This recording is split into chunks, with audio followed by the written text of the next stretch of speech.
I had a hat on, and I was dressed in just kind of baggy clothes, and I had this beautiful baby in my arms.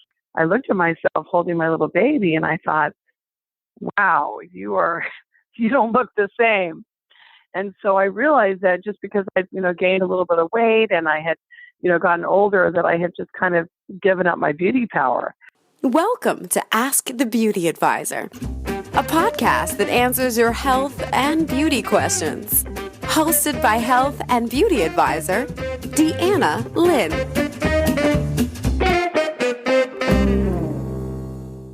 Hey, thank you for tuning in today. I am very excited about today's episode because I have a very special guest for you today.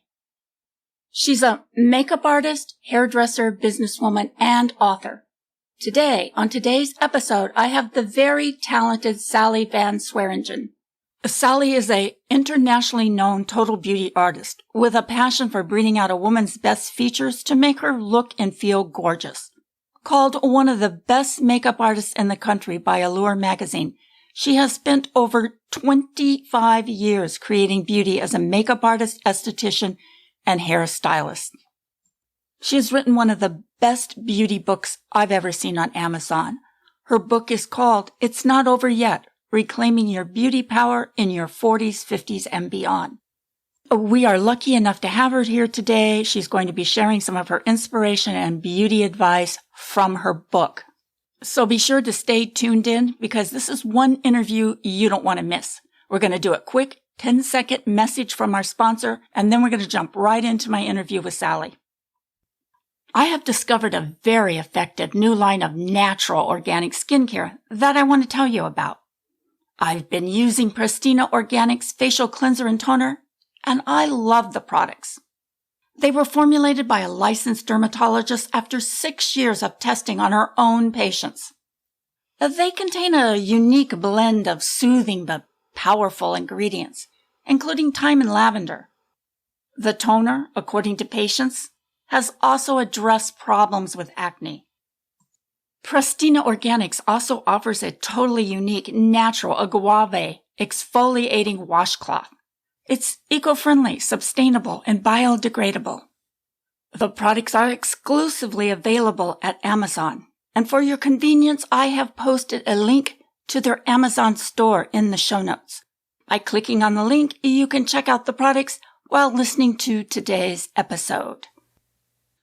Hello, Sally. Thank you very much for being on today. I think this is going to be a really fun and exciting interview. Welcome to the show. Hi, Deanna. I can't wait. It was fun talking to you a little bit before the show. Sally and I actually met years ago, and I think it's been about 30 years since we worked in that salon together. Oh, my gosh. I know. Wow. And we already made lunch plans. Yep, that's right. I'm looking forward to seeing you again. I think it'll be awesome. Bring back some good memories. Now, when I first met you, you were fairly well established, and I was just breaking into the business. So tell us, Sally, how long have you actually been doing makeup? I've been doing makeup, over 25 years. And I started when I was in my early 20s. And that kind of tells you my age, doesn't it? Well, don't feel too bad, Sally. I'm still the oldest here. I wish I was your age. Oh, well, it feels good, though. It's good. As long as you keep in shape and you take care of yourself, it feels good. I find the secret is to keep busy. Just keep busy so you don't have to think about it. Absolutely. Stay busy. Yeah, stay busy and watch your health. Anyway, Sally, I wanted to ask you, where did you get started? How did you get started in the makeup business? Well, I actually, I was trained in Thousand Oaks, and I went to a beauty school there that's not there any longer, and I got what's called a cosmetician license, which now they call esthetician, and I went for skincare and makeup. But then later, much later, when my daughter was 3, and she's 17 now, I went back to school for hair. So now I'm a total beauty artist and I do hair and makeup, and I'm a salon owner. So I've kind of grown, into other avenues. Okay, well, wow. I didn't know you also did hair. Yes, and also you asked who started me. I worked with Chanel, and that was a great experience. Chanel was a wonderful time, and I worked in the stores. I was on their teams, and we used to travel to different department stores, and it was just a great experience. But that was probably my only retail part of my career. The rest was on set and working with brides. Sally, you and I have been in the beauty business, well, all of our working lives, it seems like, and we've paid our dues, and you certainly deserve all the success that you've achieved. You now have a salon. Tell us a little bit about your salon. Where is your salon located? Yes, we have a salon in Valencia. It's called the A-List at Indo Salon, and we're on Cinema Drive in Valencia. I had a little tiny place in Newhall, California for almost 7 years. And then I collaborated with a Hollywood makeup artist. Her name's Janet Barajas, and we collaborated together. And now we have this gorgeous, beautiful, much larger space on Cinema Drive. So you have to definitely come out and see me. Oh, thank you. Yes, I'd be delighted to come out and see your place. That would be brilliant. You have grown so much since the last time I've seen you. Do you also have other hairdressers and makeup artists working under you? Yes, we do. We have a staff of 9, and they're all independent, and that's how we like to do it. Everyone's independent. We work together, and I'm so excited to say I finally, after all these years, hired my first assistant. Her name is Gabby, and it's kind of exciting because I've had a lot of people working with me, freelancers come in, but this is the first time I've hired an actual employee to work right next to me. And it's very exciting to train her. I'm also training my daughter, Bridget, in everything. Bridget starts beauty school on June 20th. Wow. So she's carrying on the legacy. Wow, that's pretty exciting. You are definitely a busy lady. I don't even know how you found time to write your book. Oh my gosh. My daughter said if I write another book, she's leaving town. So there you go.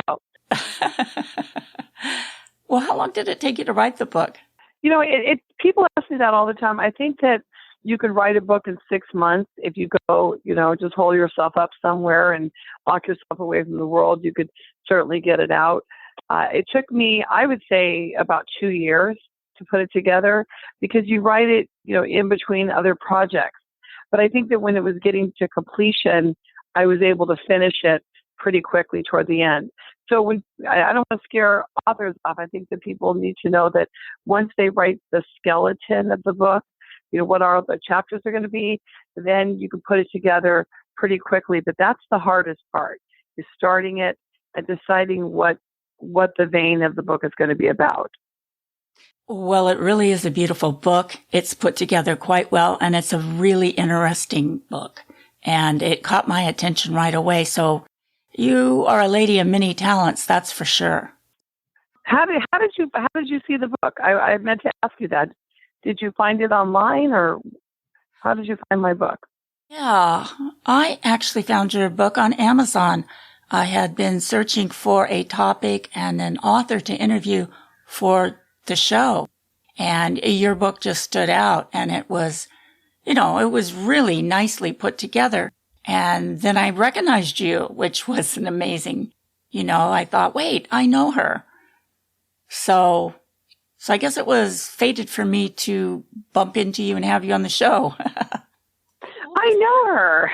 Isn't that amazing? Yeah. Small world. Wow. Yeah, after all these years, and there you were on Amazon, and I thought, wow, she wrote a book. So why did you decide to write a book? Who did you write the book for? Well, first of all, I'm going to talk about the title because I think that really kind of tells the story.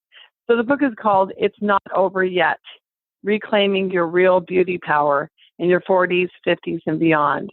And I think the title, It's Not Over Yet, was really important because, and we actually, in our 3rd edition, the book is now called It's Not Over Yet, with a big exclamation. Okay. So if you see It's Not Over Yet with an exclamation, that's the most recent copy of the book.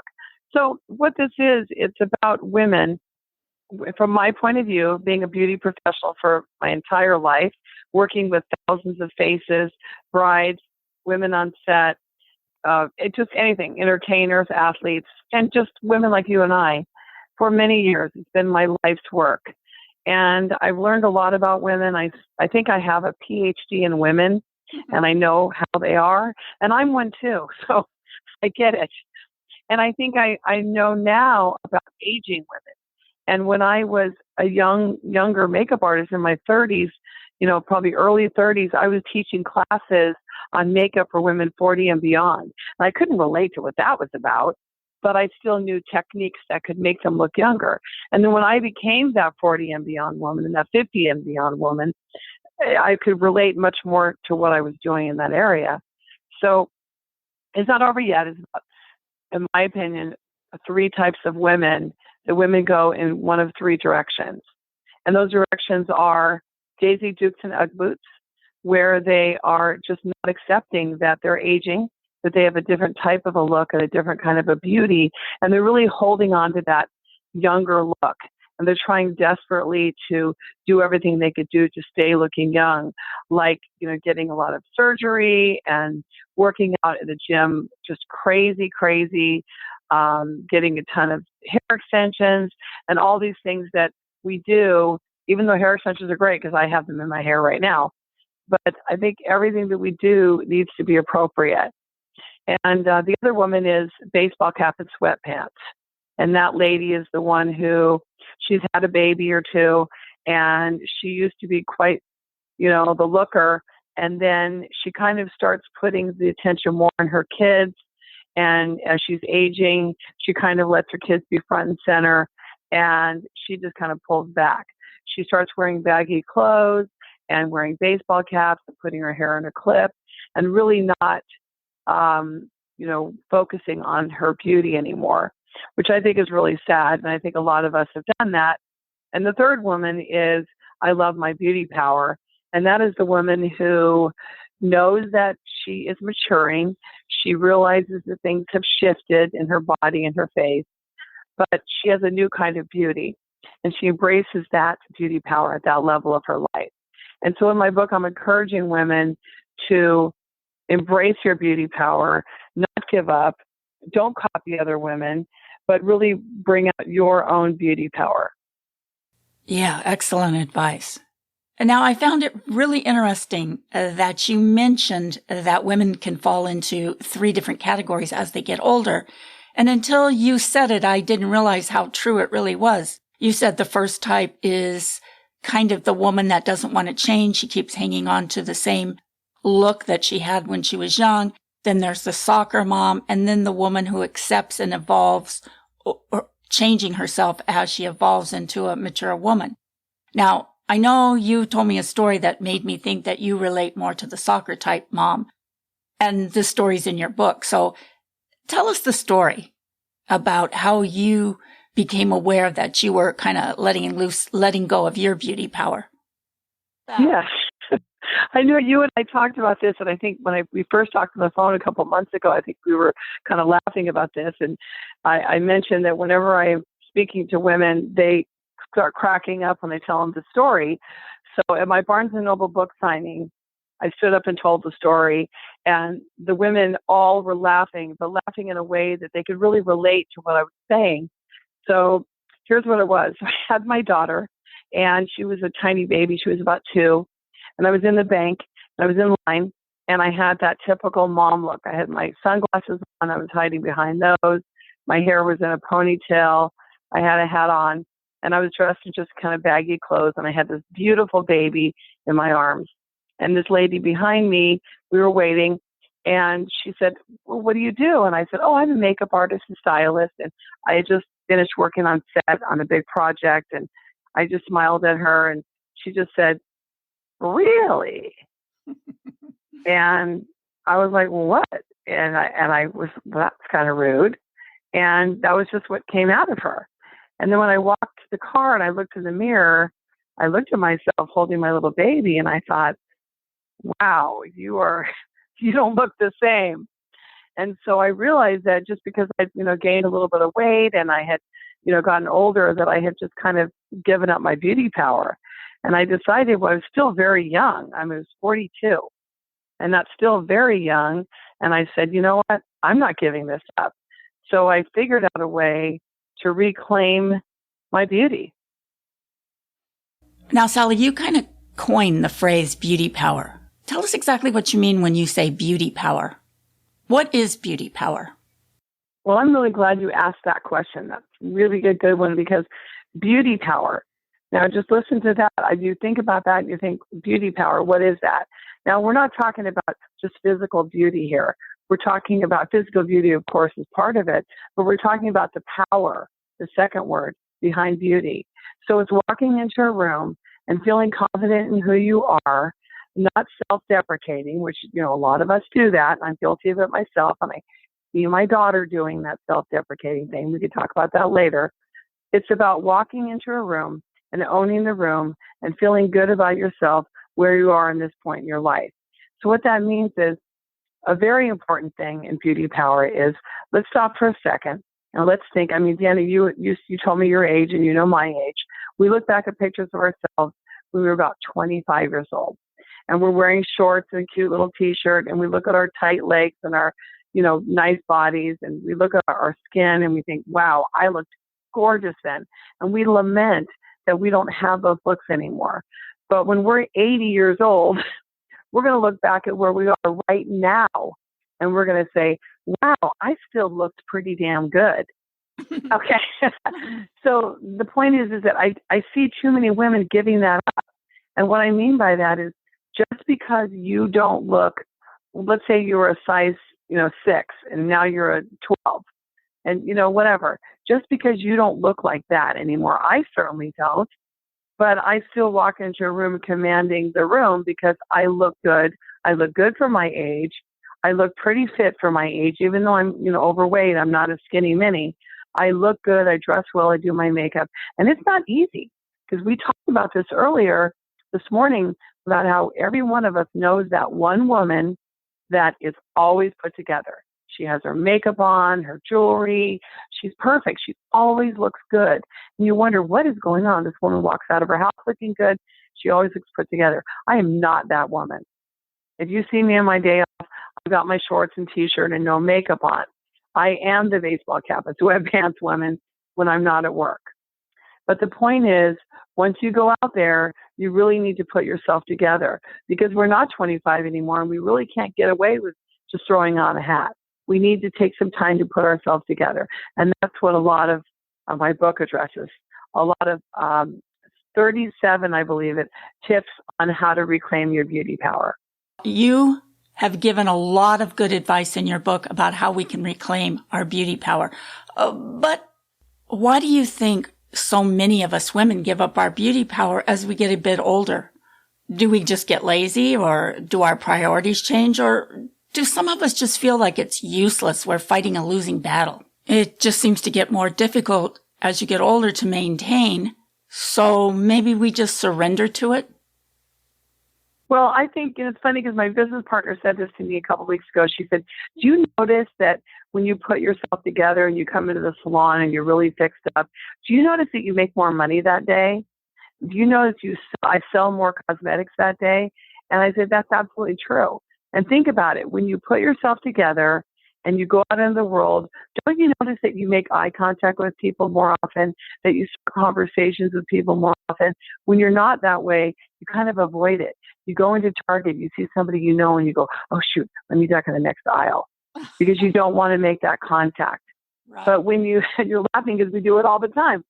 But the thing about it is, if you're feeling good about yourself, you're going to walk up and go, oh, hi, Amy, and you're going to talk. Yeah, I'm laughing because I can totally relate. Oftentimes, if I've just thrown on my sunglasses and a bit of lipstick just to run out and run an errand real quick, that is the time I will always bump into somebody I know. And I feel like hiding too, especially if they look really good. Exactly. It's so true. You're thinking, yeah, if they look good, you're like, oh no. Another thing that I talk about in my book is I talk about how do you typecast yourself. And it's really an important thing to kind of discuss here, because a lot of us tend to, and I did it too, we typecast ourselves. So what we do is, if you think of celebrities who they have a certain role and they keep getting cast in those roles because that's how the audience wants to see them. And they don't want to stay in those roles, but that's how they get the work. Like, let's say you're a scream queen, and that's what you get cast more and more times every time, and you can't get into another role because they've been typecast. So I think that we tend to typecast ourselves. We have a style, and then you think about it yourself for a minute. Think about what your personal style is and how we kind of typecast ourselves into that style. And we could still keep our style because it is our style, but we have to lose some of the things that are dating us and add some of the things that bring us current. Sometimes we need to get the help of other people. We may need to see a wardrobe stylist. We may need to see a hairstylist or a makeup artist. We need to get the help from others to get ourselves current because we don't know everything. So it's important that we look at ourselves and say, am I typecasting myself? Do I need to change? What a great analogy, typecasting. I like that word because that's exactly what we really do. But how do we go about finding our personal style, a style that's right for our unique personality and our unique persona? Well, what I like to say to do is in my book, I have a little outline, and I'll give you an example. I have you paste a picture of yourself, choose the last picture of yourself that you really liked, and then I say paste a current picture of yourself. You're gonna put one of your favorite pictures of yourself, and you knew you looked like top of the world beautiful, and then a current picture. And then you're going to look at those pictures, and you're going to compare those. So that right there, you're kind of looking at how you like yourself to look. What do you like about yourself? And then what I tell you to do is take the picture and mold it into the design of the new you. What do you love about the earlier you? What part of that would you like to bring forward? So I talk about Madonna, for instance. I mean, whether you see her as positive or negative, Madonna's the queen of reinvention. Would you agree with me on that? I would. She knows how to do it. So Madonna could carry forward the best parts of her look into a new look. So she's always still Madonna, and she brings it forward. So what I recommend is, let's say you're a speaker. In my book, I have a woman, Linnea.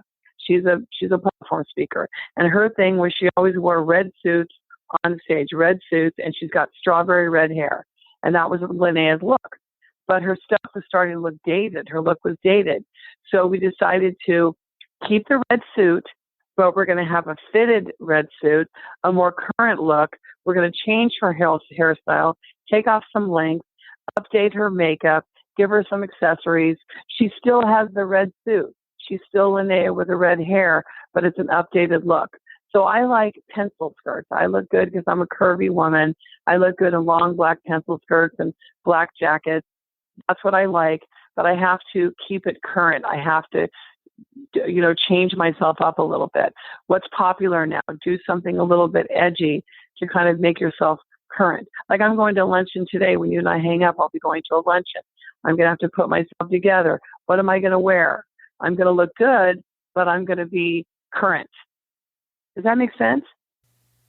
It makes total sense. And what I think really happens here is our style becomes part of our identity. And by keeping that same style, we date ourselves. And, changing something is scary because it feels like we're giving up part of ourselves. Well, I can tell you one thing really quick here, that my friend Lawrence Sarian, he's a celebrity. He's on TV all the time. He's a style guru, and he wrote the book Lawrence Sarian's 10 Commandments for a Perfect Wardrobe. And he could take any woman of any style, shape, color, whatever, face frame, and he can remake her. And this man is truly amazing. But what Lawrence says is, don't worry about the size. Go into a store.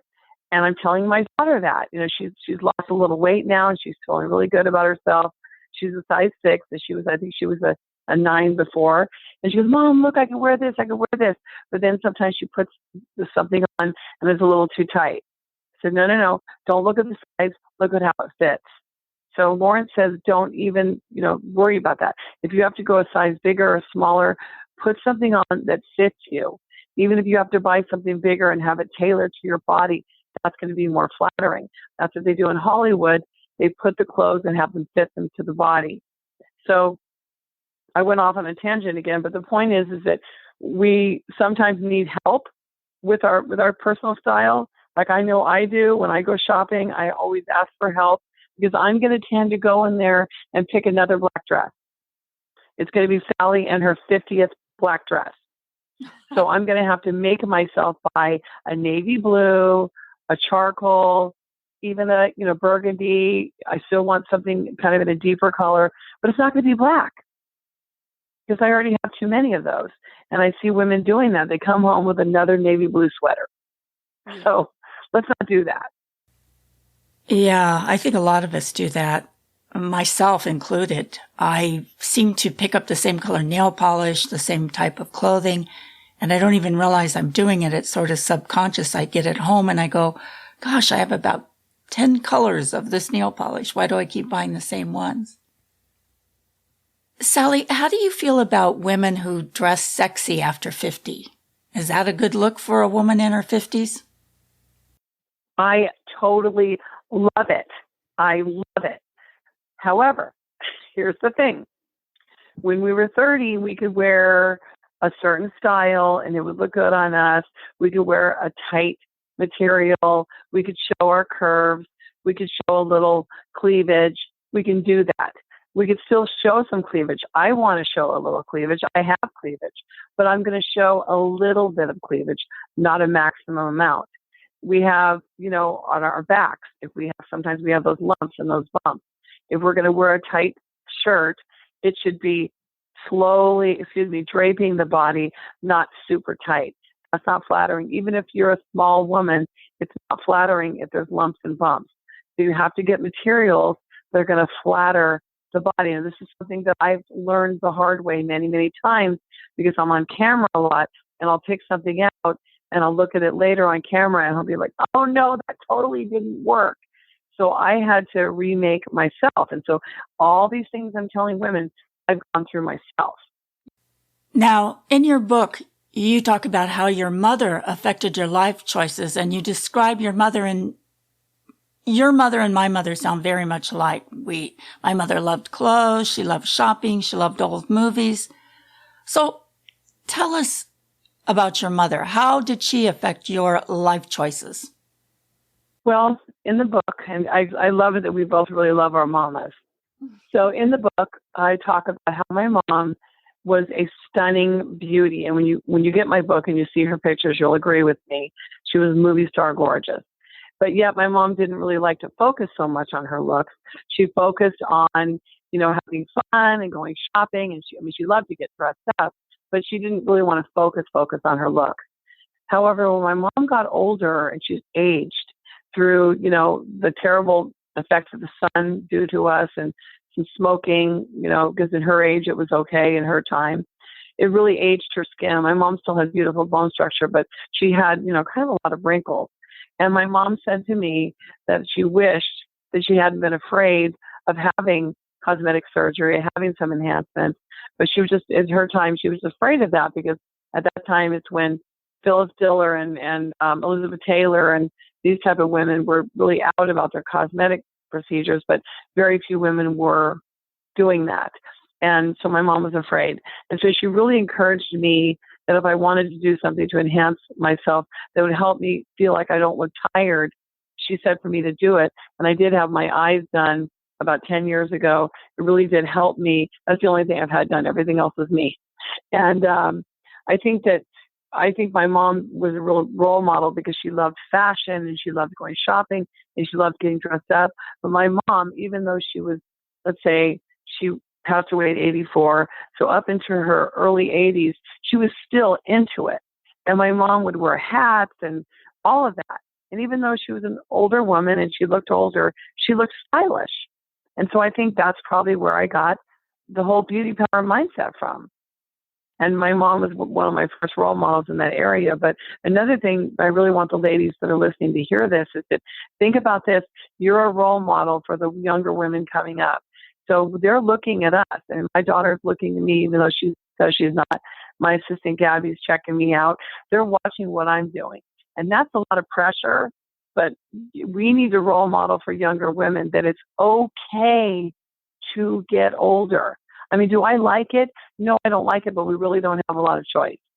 So it's okay to get older, but show these women, younger women, how you're doing it with style and pizzazz. I agree. Whether we know it or not, we do affect the younger generation. We are role models. So it's important for us to maintain our style, our sense of self, and not to give up on ourselves. Be the best we can be at any age. Absolutely. And I think that it's important that you really focus on what your positive things are. Like some of us, you might have beautiful skin, you might have great teeth, you might have really long legs. Whatever it is that you have, I think you need to take that and rock your look with it. If you think of Christy Brinkley, she basically kept her look. I mean, she's still Uptown girl. She's in her 60s now. She looks great. But look at Christy Brinkley. Has she changed all that much? She's updated, but she's still Christy Brinkley. And I think that's important too. And I think she's role modeling other women. You don't see Christy Brinkley modeling in a, high cut 2-piece bikini. She was on a magazine recently and she's wearing a kind of conservative black 1-piece bathing suit. She's showing, I still have a body, I still look good, but I am 60 and I have to be a role model to my daughters. And I think that's what's important. Now, I don't want to give away your whole book, but I do have a couple more questions here for you. And one of the things I'd really like to know about, or I think our listeners might find interesting, was where you were at emotionally when you decided to write your book. As far as emotional, I think it was hard because I went through a life change in my mid-50s. I'm 59 now. I went through a life change where my daughter's father and I decided to split. And I was at that age having to start all over again and really feeling, vulnerable because I mean, can you imagine? A lot of women are scared.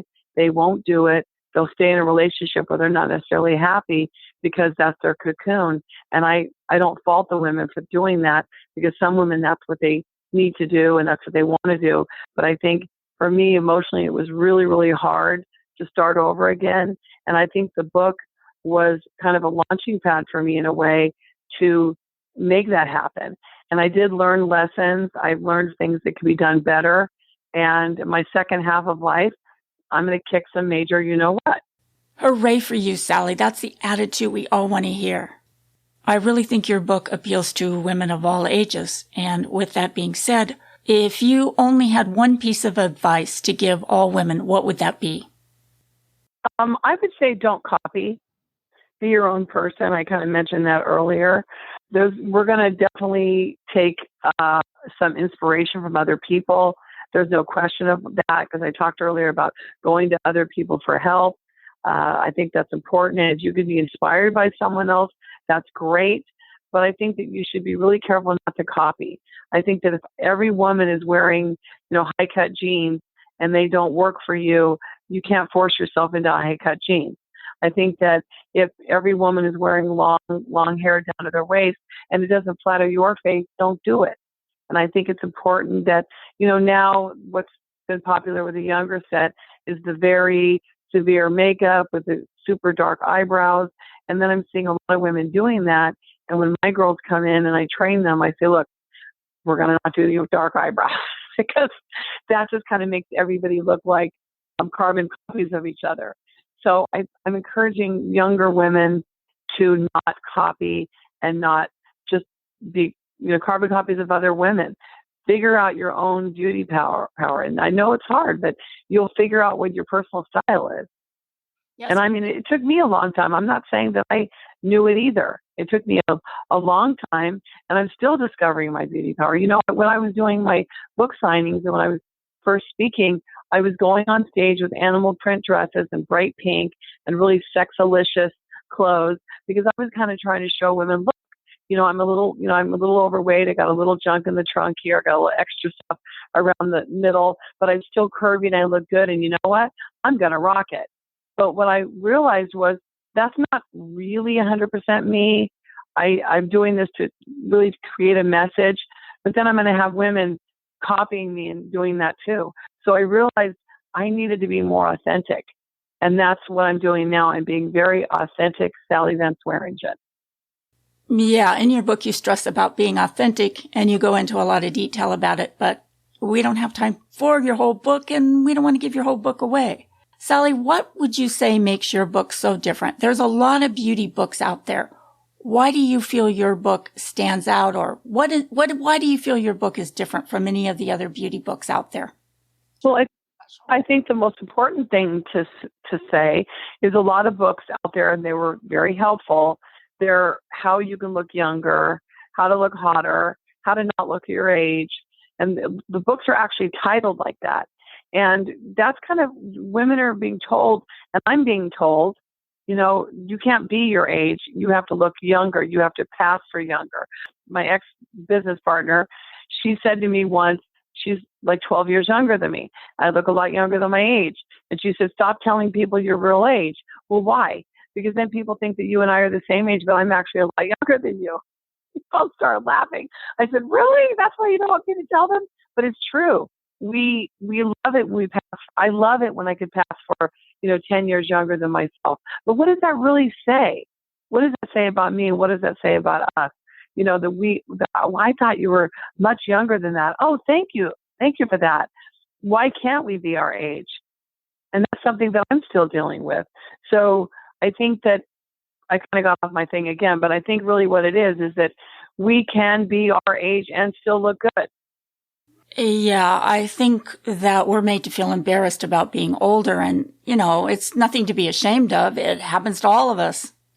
And, it's so true, because my daughter and I go places together and we do look a lot alike, and we're both blonde and we both have kind of a similar body type. She obviously looks a lot better than me because she's 17, but we go places together and sometimes people say, oh, I thought you were her. I thought she was you. And I'm like, oh, thank you. And then she looks at them horrified, like, oh my God. but that's what I'm saying.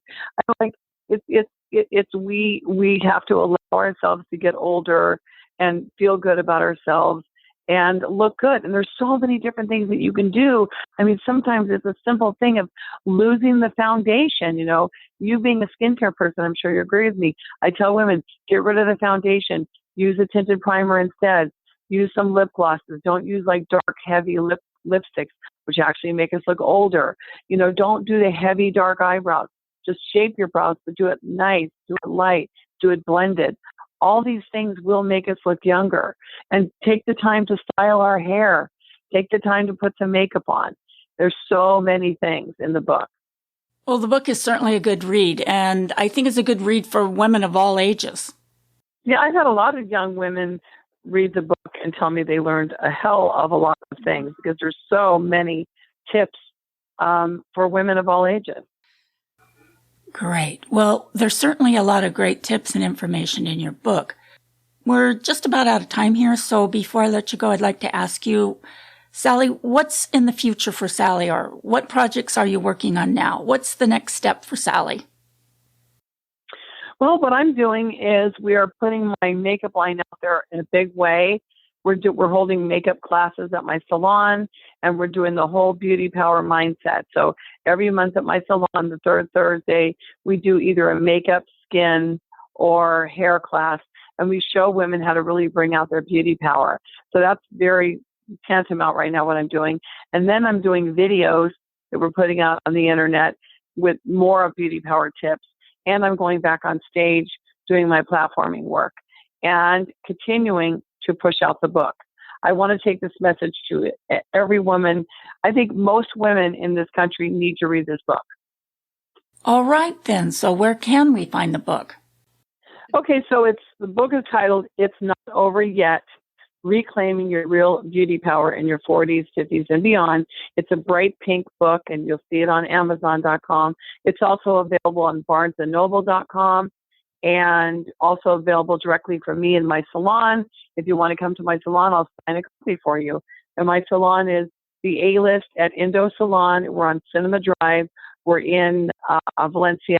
Do you also have an email address or even a website where the listeners could contact you?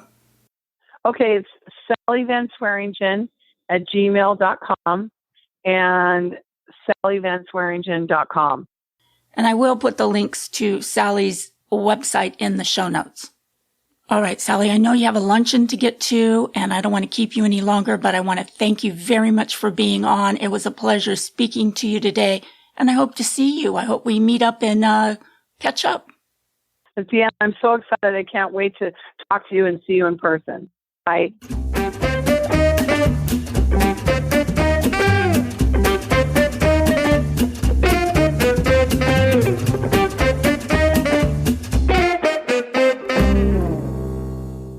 Ask the Beauty Advisor is a part of the Beauty Radio Network. If you have a podcast or need help in starting a podcast and would like to be a part of a free, supportive network, then learn more by contacting Deanna at beautyradionetwork.com.